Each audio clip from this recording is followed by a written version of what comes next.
তখন থেকে তোমরা সবাই মিলে একজনকে অ্যাটাক করে যাচ্ছ, কেন বলো তো? তোমরা কি এ বাড়িতে দুটো দল করতে চাইছো? কোনোদিন এ বাড়িতে কিন্তু কোনো দলাদলি ছিল না।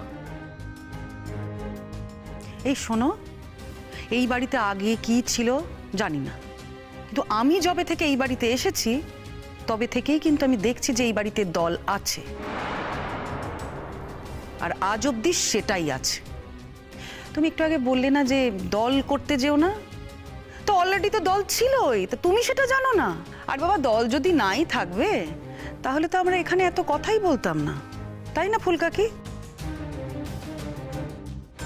প্রত্যেকে আমরা একটা কথাই বিশ্বাস করতাম, কিন্তু প্রত্যেকে আমরা একটা কথা বিশ্বাস করছি না।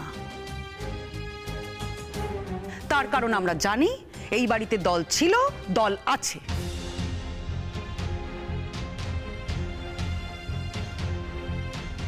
অবশ্য আমি শুধু ভেবেছিলাম যে যশ বোধহয় নিরপেক্ষ, ও বোধহয় সত্যিটা দেখতে জানে। না যশ, তুমি অন্ধ। হ্যাঁ তাই তো, এখন তো দেখছি তোমাদের শবনমের জন্য দরদ উতলে পড়ছে। ঠিক বলেছিস যশ, আসলে এদের কারোর গায়ে আঁচ লাগেনি, তো যা আঁচ লাগা তোর গায়ে লেগেছে।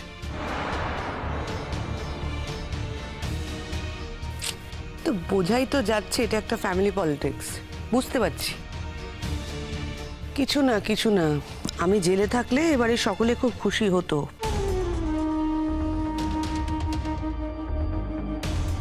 রোহিণী বুদ্ধিমতী মেয়ে, সংসারটাকে নতুন করে সুন্দর করে গুছিয়ে সংসারের হালটা ধরেছিল, তো রাশটা টেনেছিল, ওটা কারো সহ্য হলো না।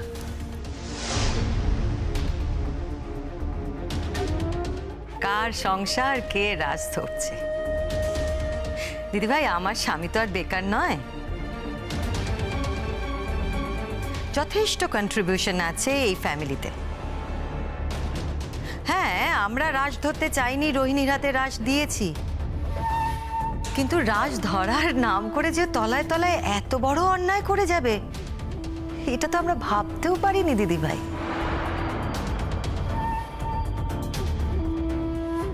জানো তো, আমার একটা জিনিস খালি মনে হয় কেন, প্রিটি কনফিডেন্ট যে এই যে মহুয়ার এত সাহস বেরোচ্ছে না, একমাত্র তোমাদের জন্য।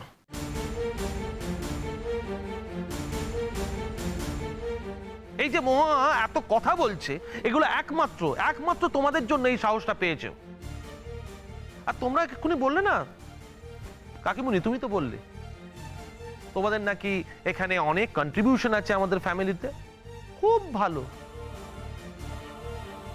তবে একটা কাজ করো তো, আমার একটা উপকার করে দাও, এবার না মহুয়ার দায়িত্বটাও তোমরা নিয়ে নাও। আমি আর মহুয়ার দায়িত্ব নিতে পারছি না।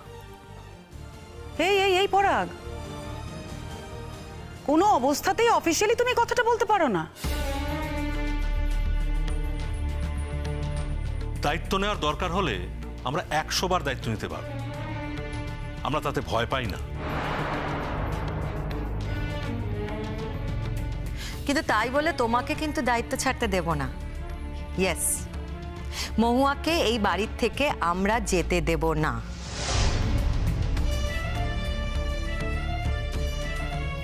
শবনমকে আমরা আটকাতে পারিনি, ও এই বাড়ি থেকে চলে গেছে। সেটা আমাদের সংসারের জন্য লস, আমাদের এই পরিবারের জন্য লস।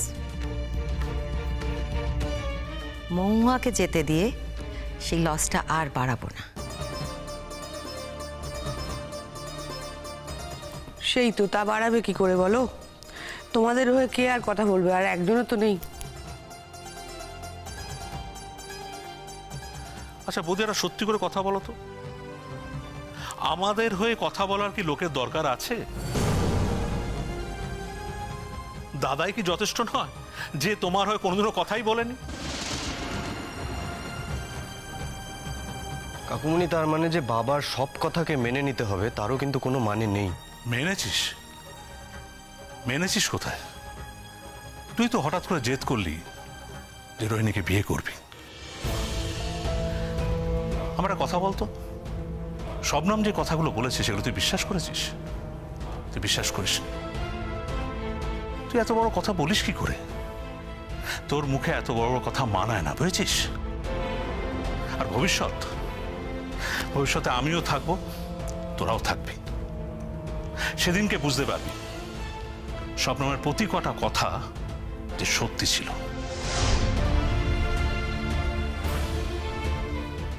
আর রোহিণীর যা সাজা সেটা তো কম হয়েছে রে। একদিন তুই রিপেন্ট করবি, ওর আরো সাজা পাওয়া উচিত ছিল। 5 বছর কম হয়েছে, বুঝেছিস? 5 বছর কম হয়েছে।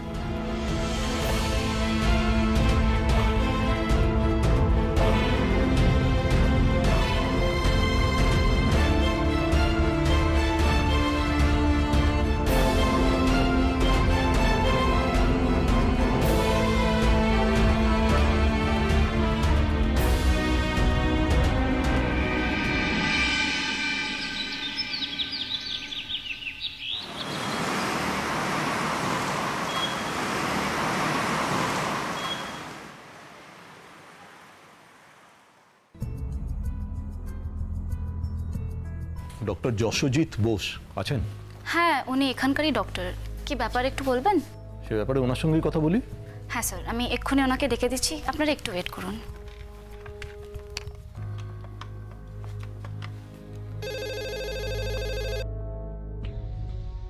হ্যালো, হ্যালো স্যার, পুলিশ এসেছেন, ডক্টর যশোজিৎ বোসকে খুঁজছেন।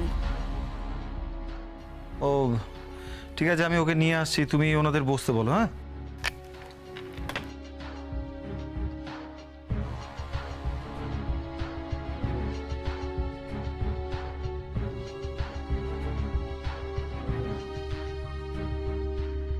ম্যাডাম। আপনি? হ্যাঁ ম্যাডাম, আপনি তো কালকে থানায় গিয়েছিলেন, একটু ওয়েট করে যান প্লিজ। আমরা ডক্টর যশোজিৎ বোসকে ডাকতে পাঠিয়েছি, উনি এসে গেলে একটু সামনাসামনি কথা বলে নেব। হ্যাঁ, কিন্তু আপনারা এখানে?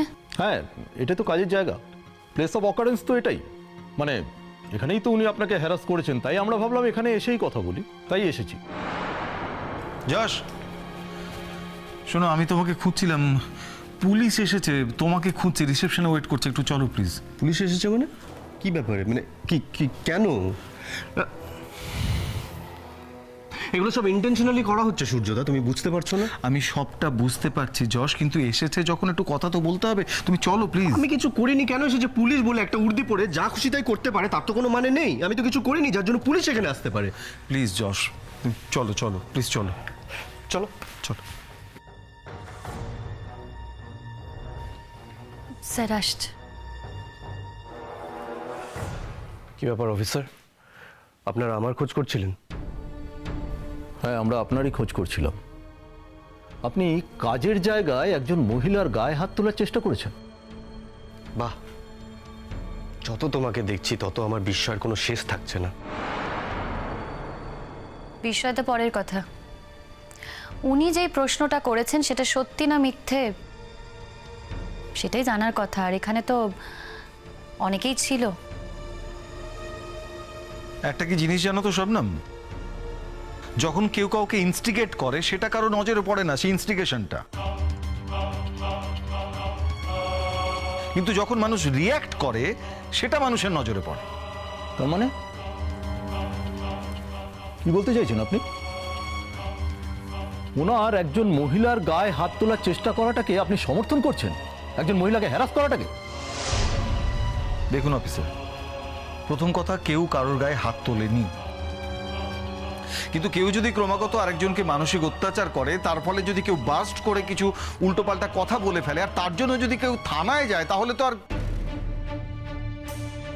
আমার কথা কিন্তু আমি নিজেই বলে এসেছি, আর তদন্তের ভার ওনাদের, আপনার নয়।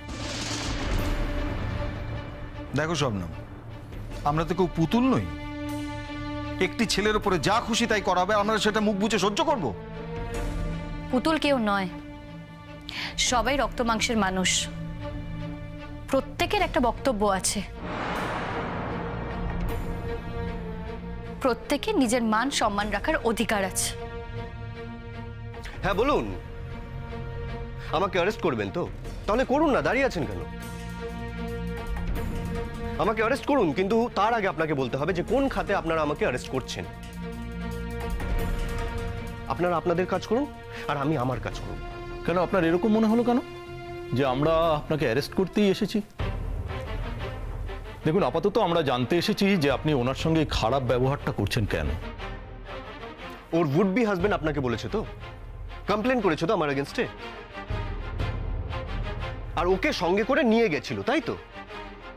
তা না হলে ও একা অত দূর যেতে পারতো না, এটা আমি জানি। ওর যাওয়ার কোনো ক্ষমতাই হতো না, এটা আমি খুব ভালো করে জানি। ক্ষমতা হতো না মানে? মানে এতদিন আমি কিছু করিনি বলে তুমি এই কথাটা বলছো তো? কারণ এতদিন আমি সবকিছু কনসিডার করে গেছি, তার মানে কিন্তু এটা নয় যে আমার কোনো ক্ষমতা হতো না। হ্যাঁ, আমি মানছি আজ আমাকে দেবদীপ বুঝিয়েছে বলে আমি স্টেপটা নিয়েছি। আর ঠিকই তো, আজ কেউ আমার গায়ে হাত তুলতে আসছে, কালকে তো সে আমাকে মারতেও পারে।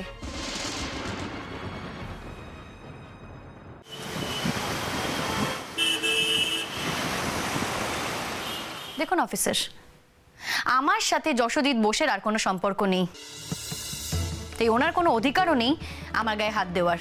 আমরা দুজন কিন্তু এখন আলাদা মানুষ, আর কোনো অধিকার নেই কিন্তু আমার সাথে এইভাবে কথা বলার। 1000 বার বলবো আমি।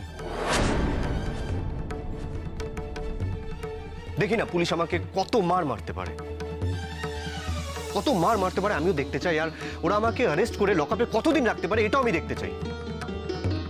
আমার ক্যারিয়ার নষ্ট করে দেওয়ার জন্য তোমরা উঠে পড়ে লেগেছো। হ্যাঁ, এরা উঠে পড়ে লেগেছে আমার ক্যারিয়ার নষ্ট করে দেওয়ার জন্য। আমিও দেখতে চাই এরা ঠিক কতটা আমার ক্যারিয়ার নষ্ট করতে পারে। কিন্তু আমার ক্যারিয়ারের যদি কেউ ক্ষতি করার চেষ্টা করে, আমিও কিন্তু তাকে ছেড়ে কথা বলবো না, এটা বলে রাখলাম আমি। কি ক্ষতি করা হয়েছে তোমার? বলো পরিষ্কার করে। আপনি আমাদের সামনেই বলছেন যে আপনি আবার করবেন।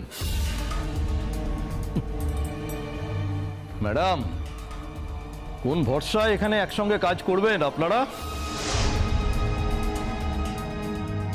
ডক্টর যশোজিৎ বোস, আপনি কিন্তু বুঝতে পারছেন না আপনি নিজের বিপদ নিজেই বাড়াচ্ছেন। হ্যাঁ, বাড়াতেই তো চাই অফিসার, বাড়াতেই চাই। আমি আমার বিপদ বাড়াতে চাই। আমার বিপদের কোনো শেষ নেই অফিসার। তার কারণ কি জানেন? এই মহিলা আমার জীবনটা ছারখার করে দিয়েছে। এত কষ্ট হচ্ছে কেন তোমার? শুধু কি এই কারণে যে একজন খুনি জেলে আছে? চিন্তা কিসের? বেলে তাকে তুমি ঝাড়াতে পারবে, চিন্তার কিছু নেই। যাবজ্জীবন তো হয়নি, অত চিন্তা করো না ডক্টর যশোজিৎ বোস। ধর্মের কল বাতাসে নড়ে স্বপ্নম। আজকে যেই শাস্তি রোহিণীকে পেতে হচ্ছে না, একদিন সেই শাস্তি ঠিক তোমার কাছে ঘুরে আসবে। আর ওই দেবদীপ তোমার কাছে চিরকাল থাকবে না স্বপ্নম। ও একদিন তোমাকে ছেড়ে চলে যাবে, মিলিয়ে নিও আমার কথা তুমি। আমরা কিন্তু এখানে কোনো ব্যক্তিগত কথা বলার জন্য আসিনি। আপনারা আমাকে অ্যারেস্ট করতে এসেছেন, রাইট? নিন, অ্যারেস্ট করুন, অ্যারেস্ট করুন, আমাকে নিয়ে চলুন সাথে। একজন মহিলা আপনাদের কাছে গিয়ে দরবার করলো আর আপনারা সঙ্গে সঙ্গে সচল হয়ে উঠলেন। এটা যদি আমরা করতাম তাহলে কিন্তু কিছু হতো না। এক মিনিট, এইমাত্র আপনারা বললেন না যে দেবদীপ ওনাকে বাধ্য করেছে কমপ্লেনটা করতে, বললেন তো? দেবদীপ সঙ্গে ছিল তাহলে, তাই না? সুতরাং আমরা আপাতত কোনো মহিলার কথা এখানে আসিনি, একজন পুরুষের কথাতেই এখানে এসেছি। সব বাজে কথা বলে কোনো লাভ নেই। আপনি আমাদের সামনেই যে আচরণটা করছেন তাতে আমরা আপনাকে ওয়ার্ন করছি। ওয়ার্নিং? কিসের ওয়ার্নিং? কিসের ওয়ার্নিং বলুন না।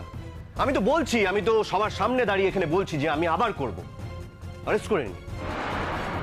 শুনুন শুনুন, উনি এখনো পর্যন্ত থানায় আপনার নামে কমপ্লেন করেছেন, শুধু এফআইআর করেননি। কিন্তু এরপর যদি উনি এফআইআরটা করেন না, তাহলে কিন্তু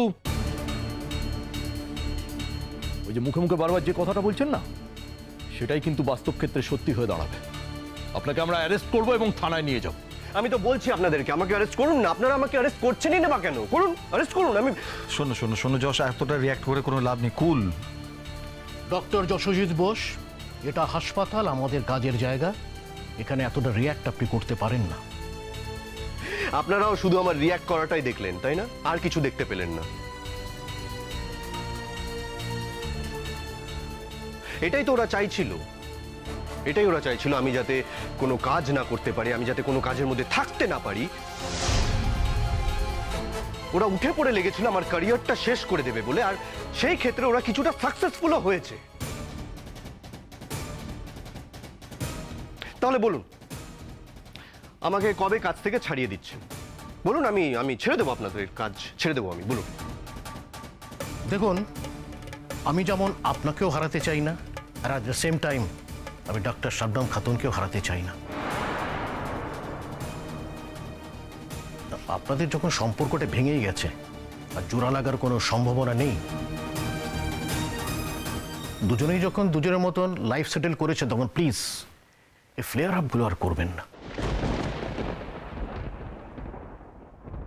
আজ আমরা আপনাকে ওয়ার্নিং দিতে এসেছি, কিন্তু এরপর যদি এইরকম ঘটনা আবার ঘটে আমরা কিন্তু কাউকে স্পেয়ার করব না। ডক্টর যশোজিৎ বোস, আপনি কিন্তু অ্যালার্ট থাকবেন। যেভাবে কথা বলছেন সেভাবে কথা বলবেন না। দেবদীপ কোথায়? দেবদীপ কোথায়? সেই নাটের গুরু কোথায়? তোমার কাণ্ডারি যে, সে কোথায়? একা ছেড়ে দিয়েছে তোমাকে, ছেড়ে দিয়েছে তোমাকে একা যুদ্ধের ক্ষেত্রে। যুদ্ধক্ষেত্র মানে? এটা কিন্তু আমার জন্য কোনো যুদ্ধক্ষেত্র নয় যশ। তুমি কাল আমাকে সবার সামনে আমার কাজের জায়গায় আমি অসম্মান করেছো, আর আমার মান সম্মান রক্ষা করার দায়িত্ব হলো আমার। হ্যাঁ, কালকে ম্যানেজমেন্টের লোকজন এখানে ছিল না, তা না হলে ওনারা নিশ্চয়ই কিছু বলতেন। স্যার বলেছেন আর তোমরা তার বিরোধিতা করেছো, আর বাকি যারা ছিল তারা তো তোমাদের তাবেদার। তারা তোমার আর রোহিণী চৌধুরী কথা মতোই চলে। আর কি বলতো, সেটাই স্বাভাবিক, কারণ তারা জানে যে আমি তাদের থেকে ভালো ডাক্তারিতে ভালো, তাই ওনারা আমাকে এখান থেকে সরাতে চান। আর দেখো, এরকম ঘটনা তো এখানে আগেই ঘটেছে, আমরা তো সেটা সবাই জানি। আর জানি বলেই বলছি, ওনারা আমার হয়ে কিছু বলবেন না, ওনারা তোমাদের ইন্ধন যোগাবে। আর কি বলতো, আমার মান সম্মান রক্ষা করার দায়িত্ব কিন্তু আমার। তাই আজ আমি তোমাকে পরিষ্কারভাবে বলে দিচ্ছি ডক্টর যশোজিৎ বোস, ভবিষ্যতে যদি এরকম ঘটনা আবার ঘটে আমি কিন্তু সিরিয়াস স্টেপ নেব। আর হ্যাঁ, আরেকটা কথা, আমি কিন্তু ওনাদেরকে এখানে ডেকে নিয়ে আসিনি, ওনারা নিজের ইচ্ছেতে এখানে এসেছে। আমি রাউন্ড থেকে ফিরছিলাম, আমাকে দেখার পর ওনারা আমাকে দাঁড়াতে বলেন। বিশ্বাস করি না। তোমার বিশ্বাস অবিশ্বাসে আমার কিছু যায় আসে না, সেটা আমিও তোমাকে বিশ্বাস করি না ডক্টর যশোজিৎ বোস। আর তুমি আমাকে বিশ্বাস করো না বলে যেমন আমারও কিছু যায় আসে না, তেমন আমিও তোমাকে বিশ্বাস করি না বলে তোমারও কিছু যায় আসে না। তুমি তো চিরকাল জানো আমি সত্যি কথা বলেছি, আর আজও যেই কথাগুলো বলছি না সবটা সত্যি। হ্যাঁ, কথাগুলো আমি বলতে পারিনি, কথাগুলো আমার ভেতরে ছিল।